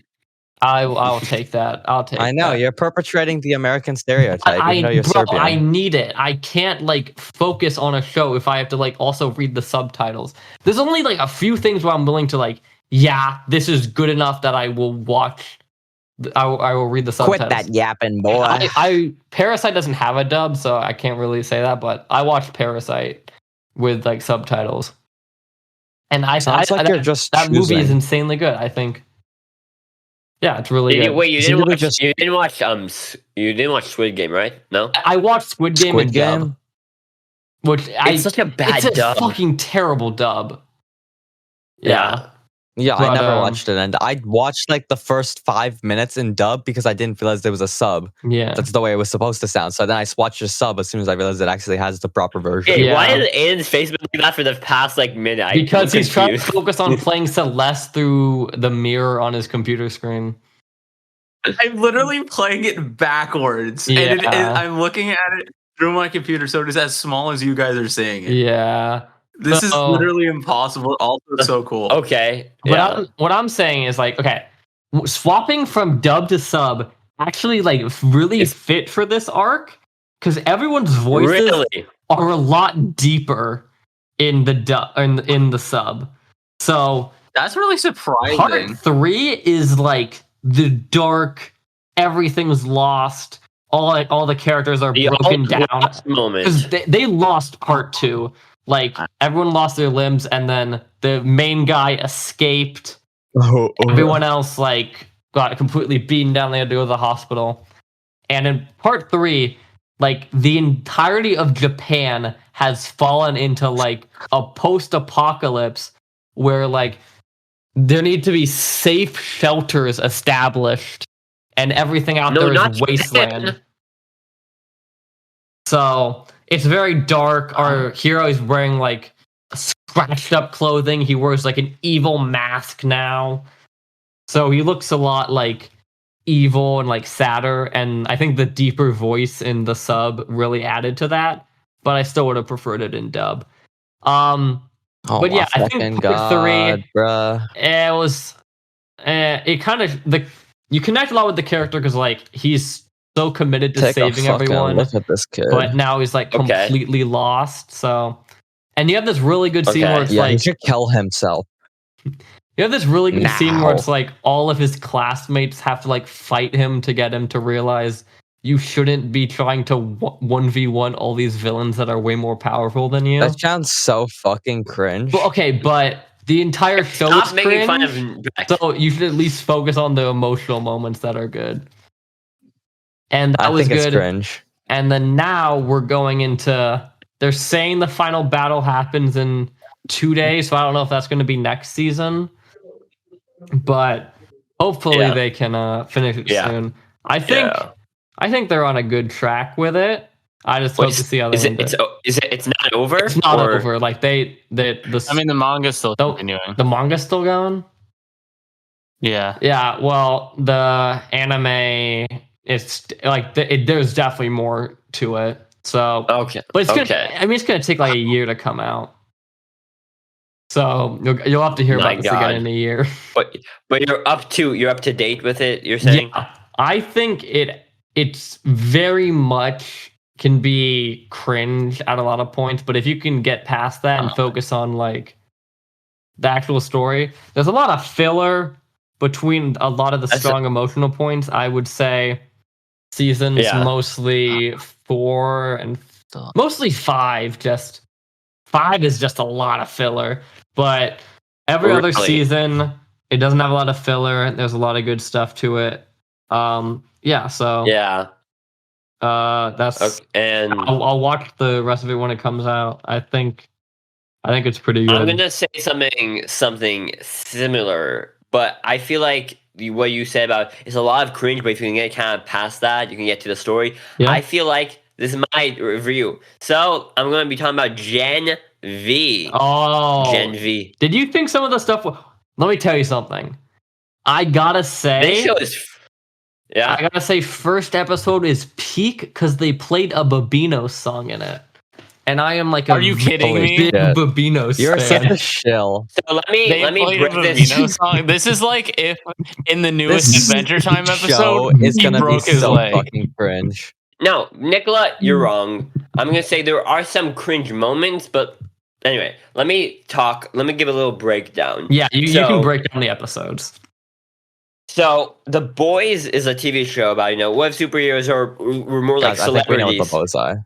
I'm breaking down, Nicola, for the viewer. Yeah, what am I doing? I think the viewer knows what Nicola, do you want us to break it down or not? Can I talk? I don't... fine, just talk about it. So The Boys is a show about, superheroes are real, and so it has 3 seasons so far. The end of season 3 kind of left off a big cliffhanger, And this takes place after season 3. Yeah, it takes place. Homelander has killed a civilian, and they make some references to Homelander's trial, which we're probably going to see in season 4. I heard a lot of information of the season 4 of The Boys is going to come out through this show. And what this show is, essentially, in this superhero universe, instead of actually getting gifts from God, they actually get gifts from a superhero serum, and children and the parents inject their children with this serum, and then that news was revealed in season 2 of The Boys, But now, so this is kind of like the first generation of these superheroes who know all of their gifts are just given from their parents. And that's what I think is kind of called, it's a play on Gen Z, but it's a Gen V because I feel like it's the first generation to understand they just get their powers from like serums and stuff like that. Yeah, I feel like it's going to be, I don't know. They try to. It feels like it's going to be super cringe. Okay, they Nicola, play a that's lot the only more thing you with- can say, so shut the fuck up. They play a lot more with like Because it the just, like, lower come on. level of it. The fucking theme just seems so fucking stupid. Gen V. I feel like they're gonna make so many stupid jokes about Gen Z. They're gonna be like, oh, my phone. Okay, And I can't get out of bed. Okay, stuff like that. It's gonna be written by like millennials that have no clue what Gen Z is. Well, no, I mean, I would say so. Let's actually give the review. So the show has gotten really good reviews, and I would say I agree. I think I would say there are some kind of growing pains in the first 2 episodes for me. I would say by the end of the episode 3 of the season, because the way they release it is a really good release strategy. It does the first 3 episodes of the season, and then it's like 5 rest is one by week, one each week for the rest of the 5 weeks. Yeah. And by the end of the 3rd episode, I think I was kind of hooked. And I would say, so essentially it's about superheroes going to college and what these superheroes, their goal, because like the 7 is like the big superhero team of this universe. It's kind of like the Justice League of this universe. And that's the superhero team that Homelander is part of, Starlight. And so these superheroes, they're all at this college and we're getting to see kind of a variety of superpowers. And there might be some like cringe moments, but going to college now, I kind of see like it's really accurate to how kind of college students act from my perspective. Going to college, I feel like they do kind of act like this. I feel like if I was like Nicola right now, it would feel a bit cringe. But if once you go to college, I feel like I kind of feel I can see how these people act. And so we're getting our main character. So this isn't really a spoiler, but this is the first scene of the fucking show. So this main character. It was 8 years ago. Like a black family is watching A-Train.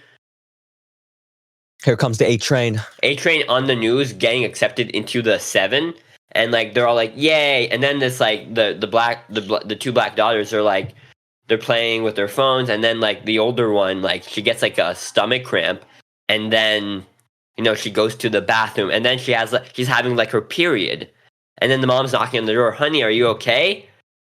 And the mom opens the door, and then like fucking blood starts floating, and she's like, "No!" And then she slices her mom's throat with the blood. Yeah, so she's basically a bloodbender. Yeah, so she controls blood, and then her father comes in, and she accidentally kills her dad too. So she killed both her parents in the first scene of the fucking show, and it cuts to like 8 years later, and then she's at this like superhero orphanage. And then she's accepted into this TV show, into this university called God U, short for Godolphin University. And this is based off the comics version of like in the comics version, there was kind of a rip on the X-Men, but the shows kind of changed like the comics. A lot of what happens in the comics do not translate to the show. Yeah. So this is kind of like a new take, completely new take. Yeah, because the comics kind of suck. I'm not gonna lie. Yeah. Okay, but. One thing I want to say is I think this show shows a really good side of the boys' universe, because in the main one, all the superheroes are bad guys. It is like they're all terrible. But through like this side show about these characters, we can see more like morally, I don't know, like they're good people, but you can see like the damaging effects that the superpowers have.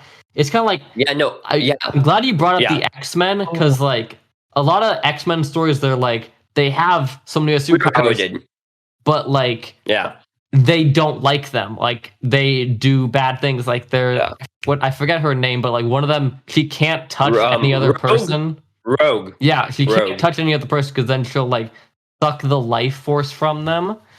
And I feel like the boys is able to do something where it's like they're able to show like what would actually happen if someone actually had blood powers. That would be kind of bad. But also she is kind of OP in that way, and that in one of the episodes, One thing it is so hard for me to watch because like the way she activates her powers is literally just by slicing her hand open, which is very hard to watch. Gross. Okay. How is that hard to watch? I don't like seeing people cutting their hands open. A lot of them. Okay, I think I'm just so desensitized to everything because stuff like that just does not affect me at all. They focus on it so much. I don't know. Yeah. It grosses me out. A lot of I just want to say a lot of X-Men stuff is very kind of queer coded because like they say like it's like a metaphor for like coming out. It's like even in the show. In like the movies X-Men, they're like, can you try not being an X-Men? That's what one of the parents says. Oh yeah. But in this unit, we kind of see like a version of that in the show. And okay, the boys are very good, and I like the show. But let's just say the boys and Gen V, they're not very fucking subtle with their fucking messages. They really kind of hit you over the head with what they're trying to say. Their fucking social commentary is very over the nose. They're not very subtle. And so that's kind of always the boys, though. Yeah, that's the boys. And I would say it brings a lot of good aspects of the boys. And what's interesting is that we're kind of seeing like what the asshole superheroes in the boys are. Like we got to see them that we kind of through another lens, we're understanding that like the superheroes in the boys, they were also kind of young kids who didn't really know what they wanted to happen. So because like Homelander and A-Train, they might have been like kind of just like messed up kids who didn't really know what they were doing. Yeah. And I'm kind of seeing like the origins of that. But so the main plot is essentially this main character, Marie, with the blood powers, she's like doing her like she wants to like get into Godolphin University. She does that and like she wants to be the first black woman into the 7. She has very high hopes. So she's kind of like the Starlight of this show. Because Starlight was like she was like very hopeful until she kind of like got kind of her morals got kind of destroyed by the world of the boys. She quit the 7. Yeah, that's the end of season 3. And so we're kind of seeing that and how she's kind of going through that arc. We don't have like there isn't like a boys like substitute there because this is in the same universe. So we're just focusing on the superheroes right now. But we're gonna see. So we have like a main crew of people. There's this kid, this like the popular guy whose name is Golden Boy. Yeah. And like he's like everybody fucking loves him. He's like he's gonna be like he's like gonna be the new member of the 7. He's kind of like everyone's treating him like the new Homelander. He's gonna be so cool. But there's something that really shocking happens with his character at the end of episode 1. Yeah. And that's a spoiler, but I think it's I really like that with that little twist that happened with him. One thing I thought it was interesting. I think it is kind of necessary, but I don't really like it. The show starts with like warning, this video contains, and then it has like self-harm, and it starts with it saying there's suicide. The one thing I hope they do something like someone's gonna commit suicide in this episode, and then you don't see it throughout the entire episode, and then it kind of just spoils what actually happens. I mean, they did that in You also. I feel like the disclaimer could kind of ruin it. I really hope. Yeah, I don't know why they include those disclaimers. I really hope that they do like a thing, like because like how in Marvel they have the Captain America. You just got a detention. Oh yeah, why is that? I hope they have that with. I really hope they do that with Soldier Boy, and he's just like you're a fucking liberal sissy boy. No, there's Boy. Yeah, there's like clips on that. Soldier Boy. Nicola, there's clips on that on YouTube. Nicola, there's clips on that on YouTube. You can watch. I see. Yeah. But no, I would say so. The main plot is like there's something serious going on with the labs. They have like kids in like superhero kids in like these labs. So there's some like finding out, and there's like a group of kind of like these college superheroes that are going to try to figure out what happens. So there's a lot of blood things. What I feel like the highlight character of the show for me was Marie's roommate who can shrink. Oh yeah, and her character essentially, so she has shrinking powers, but you know how she is able to shrink. She has to like purge herself, and so it's kind of a metaphor for bulimia. And it's like kind of like showing because she has to do the thing where she goes to be able to get small. Oh. And so it's a metaphor for bulimia and kind of like they're both kind of like kind of like both these superpowers are using like superpowers to kind of show like self-harm, like with the cutting the hands thing. It's a metaphor for that. I said it's not like just like Gen Z. Holy shit. Yeah, but I would say I don't think it was like too over the top cringy. There were some moments, but I feel like that's kind of accurate to college. But this show, let me say, The Boys and Gen V, they might be the most NSFW TV shows of all time. In the beginning of season 3 of The Boys, a little kind of Ant-Man character, he goes to a guy's penis and blows one of the up. funniest bits, I think. Because like it was making fun of that Thanos meme where like Ant-Man crawls up and then expands. I like that. So Aiden and Nicola, so the small character, she has sex with this guy, and he's all like, "Can you get small?" And he's like, "Yeah." And so she gets small, and so we seen like her hugging his dick, and then she like kicks his balls, and it's such a fucking crazy scene. What? It's like they have like a big VFX cock, and she's hugging it. No and, like, fucking way. No, it's insane. This seems like some like Newgrounds shit. What the fuck? No, I'll send you an image after the. Don't do that, but also yes, please do that. It's such a fucking crazy scene, and it might deter some people from the show. Yeah. That's crazy. No, it's fucking mentally sane, and there isn't this big like I like the show, but there isn't like this big kind of magnetizing character of like Homelander yet, because I feel like the Homelander actor is such a good actor. There isn't like that. Anthony Starr. Yeah, Anthony Starr. There isn't that presence yet, but I'm really excited. They left off in a kind of interesting way. And it's just as bloody as The Boys, just as good. But now we're seeing kind of like, because the show Boys is kind of like a critique on like celebrities, and this is more of like a kind of critique on college and like kind of like college athletes who like colleges manipulate. Yeah, and so we're seeing that. One thing that I think is we're gonna see that. I think each character has like a really like interesting like backstory like with their power. Like you have the blood person, she kills her entire family. You have I don't know what the bigender. Yeah, the bigender one I thought was done really well. There's like some person who like changes her powers, like kind of like she has like two genders, and each one has like different types of powers, but that doesn't really play well in areas, and like because superhero is all about being a brand, and people that's like it's a metaphor for transgender, and I thought it was really like cool the way that it was like the it was like she was like they were born a boy, and then the dad injected them with the Gen V, and then that gave them the power to shape shift between the things. So like the dad is like V. This is bad. You were born a boy. You gotta do that. But like they're like, no. Why was that rhyming? Why were you low-key spitting bars? I was not low-key spitting bars. What? Nicola, excuse me. Nicola, are you transphobic? Oh, guys, hold on. For some reason, my statistics homework was just randomly transphobic. That was like I saw that. That was one of so the questions was like, is this quantitative or qualitative gender? The answer is obviously qualitative. So that's what the answer says. And then it says men and women are the only answers, and it's like, bruh.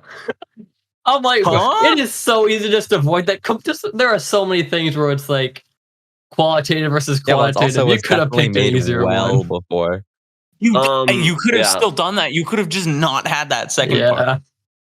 So there's Golden Boy, who's like his powers like flaming, like he has kind of like he's the Human Torch, I think. Like he can the Human Torch kind of, and so we see he's kind of character. I won't spoil it. There's something happens with him. What are you watching now? Oh no, you're just playing behind you. I'm playing it backwards. This is impossible. And so then just mirror your screen. And so then there's this character, his girlfriend, who has the power to kind of like to make anyone do anything we want with like the power of human touch. And there's like an interesting reveal that happened with her like backstory. Oh, that's kind of like the guy that can like see. I feel like they're all definitely like very affected by like their their backstory in episodes. Even if they have these cool powers, they had to go through a ton of like trauma to actually like with them. Yeah. And like how they first discovered them. But so we're seeing like that getting that teased up. And so I feel like this is like a good thing meanwhile while I'm waiting for The Boys season 4. And so I feel like it's a good show. And I'm excited. Okay. But, Aiden, we gotta do the last thing on my list. Okay. Is it Molly McGee? It is Molly McGee. All right. I can talk about this too. Great. What the hell were the episodes? Oh yeah, there was an... I'm pulling them up just so I can remember which ones they were. Yeah, I thought they were pretty good. Yeah. So, I remember liking it. We go to season 2. When they go low, we go lower. 10, right? And we talked about that before? Yeah. Okay, so 12 is the body swap, and then the Psychonauts ripoff. Which one is the Psychonauts where they ripoff? go into the mind. Oh, both of those were good episodes. Psychonauts. Then we have the body swap one was really funny. Stupid joke. And the body swap one, or not, the body swap one was really funny. And then the going into the mind one is just like character development for a character that has had no development. Yep. And then we had next episode was the climate change one, and then the Andrea one. Bro, I hate Ollie. I do not give a crap about him. I think that Andrea should know that about Scratch over Ollie. I do think so too. I'm waiting for her to just be part of like the main group. Okay. The thing for me was I kind of liked the climate change one just because it was... No, it was a good episode. What? No. I liked it because it had some funny Libby and Scratch things. I thought it was also funny, just like the absurdity of them trying to fix climate change. Yeah, and how dumb it is. They're like, no, we can't drink water from the tap. We can only eat raw turnips, and that's it. Yeah, and then them singing the song was also really funny for me. The song's very good. Yeah. Sometimes they usually have really bad songs, but then sometimes they have really fun. Yeah. Okay. And then we have Web of Lies. The Andrea episode. Oh, the Andrea episode. I like the Andrea episode.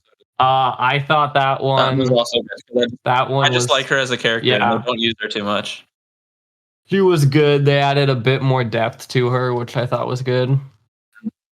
He's gay now, so that's pretty cool. There's the Disney gay quota. When I'm in a making my character's gay competition, and and my opponent is Disney Channel. Okay, so next one we have the killing the spider episode, and then the Kenny episode. That one was funny. The Kenny episode I did not care for. Yeah, I don't know. I didn't like either of them, basically. I like the spider one. The spider one's funny. No, the spider one just felt like way too like I could guess every single twist immediately. Okay, but I like Daryl a lot, so okay. But it was a generic episode in my opinion. I get it, yeah. Okay, and then the Kenny one, not the best. No. How long is this show? Is it still going on, or is they're doing a hiatus, right? It hasn't been renewed for season 3. It hasn't? Boy, no. This isn't the season 2 finale, is it? No. Yeah, no. But it hasn't been renewed for season 3, so I can see the moon. That's a rip. It could still be. They haven't canceled it officially. True. All right. Well, that's all the things I had to talk about. I'm gonna watch Gen V. Nicola, you should watch it. I'll watch it after. Watch Fionna and Cake. Yeah, and always use Celsius. No, I have to watch Adventure Time. I don't have time to watch Fionna and Cake. Yeah, use Celsius, and thanks for listening. To watch Gen V. So true. Episode 46.